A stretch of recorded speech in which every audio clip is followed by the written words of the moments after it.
буруу үнэн худлаа буруу зөв мэдээлүүд их тардаг. Сүүлүүд ялангуяа энэ одоо гүтгэх гэмт хэргийг эрүүгүй хариуцлага хүлээлгэхгүй болсонтой холбоотойгоор маш их мэдээлэл тарж байгаа. Та сая бас хамгийн сүүлийн асуудал хөндөж ярьлаа.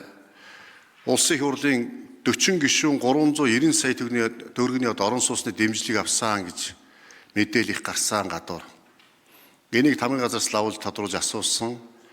Нэг ч гишүүн нэгч төгрөгийн орон сууцны дэмжлэг аваагүй юм байна лээ. Төр дэтгэх ард түмний итгэл их суларч байгаа.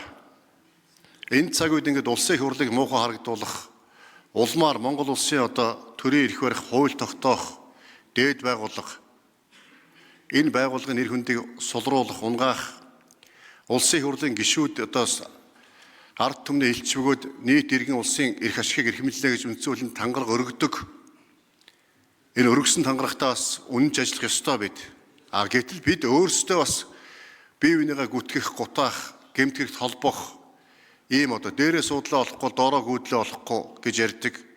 Дээрээ бид нар ингээд бас ёс зүйгүй, бүдүүлэг, дээрээс нь гэмт хэрэгт бие биенээ холбох иймэрхүү одоо хариуцлагагүй хандлага маань одоо доошоо халдаад гэдэг юм уу.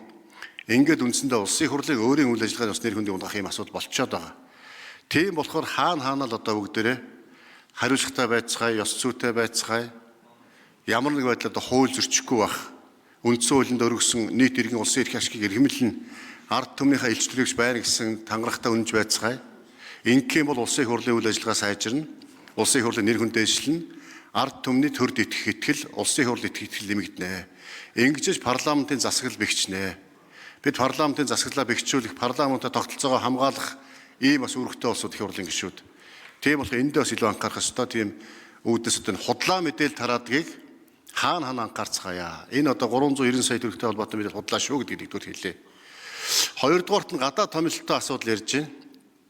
Ер нь цаашдаа улсын их хурлын тухай хууль, улсын их хурлын чуулганы хуралдааны дэгийн тухай хууль энэ хуулиуд дээр бас өөрчлөлт оруулах өргөн барьж байгаа. Улсын их хурлын бүх үйл ажиллагаа ард иргэдтэй, ил тод нээлттэй, дээрээс нь иргэдийн оролцоотой болгох томоохон өөрчлөлтүүд орж байгаа. Ил тод нээлттэй байна гэдэг нь чуулганы хуралдаа ингээд нээлттэй байхаас гадна иргэдийн оролцоонд тулгуурладаг. Улсын их хурлын гишүүдийн одоо хуралдаа оролцож байгаа байдал, тасалж байгаа байдал, гадаад томилолтоор явж байгаа байдал, өвчтөй чөлөөтэй явж байгаа энэ бүх мэдээллийг ил тод нээлттэй тавьдаг болёо. Инхээр тийм хэн гадаад олон яваад байна, хэн хувийн зардлаар явж байна, хэн гадны байгууллагын зардлаар явж байна, хэн нь улсын их хурлын зардлаар явж байна, ойлгомжтой харагданаа. Эндээ бид анхаарах ёстой. Ялангуяа гадны байгууллагын зардлаар явах талд гадны улс орны бас тийм үү бодлогоор явах асуудал байж болохгүй. Иймэрхүү зүйл дээр бас одоо улсын их хурлын гишүүд одоо мэдэхгүйгээсээ болж байгаад янз янзын бас асуудалтаас холбогдох урд өмнө насны тохиолдол гарч байсан. Тийм бол улсын их хурлууд бас улс орны бүрийн эрхт байдал тусгаар тогтнолын манаа байх ёстой. Энэ талдаас үндэсний аюулгүй байдлын бас асуудал илүү анхаарах ёстой. Энд бол таны одоо хэлж байгаа мэдээлэл цаашдаа бол одоо ингээд ил тод нээлттэй яригддаг болно. Тэр гадаад томилолтоор явахдаа хувийн зардлаар явж байгаа бол гадаад томилолтоор биш одоо таны хэлж байгаа тийм чөлөө аваад явах, хувийн одоо ажиллаар чөлөө аваад явах ийм гадаад томилолтыг бол албан ёсны улсаа төлөөлж явах ажил дээр гадаад томилолт, хувийн ажиллаар гадагшаа томилолтоор явж байгаа бол гадаад томилолт биш одоо чөлөө авч явах. Иймэрхүү байдлын бас нэг ялгаануудыг бас гарах хэрэгтэй байна лээ. Тэг таны хэлж байгаа саналууд улсын их хурлын тухай болон улсын их хурлын чуулганы хуралдааны дэгийн тухай бол бас тодорхой хэмжээр тусгаж байгаа илүү бас цааш нь сайжруулах тал дээр хэлэлцүүлгээ бас хэдүүл анхаарья.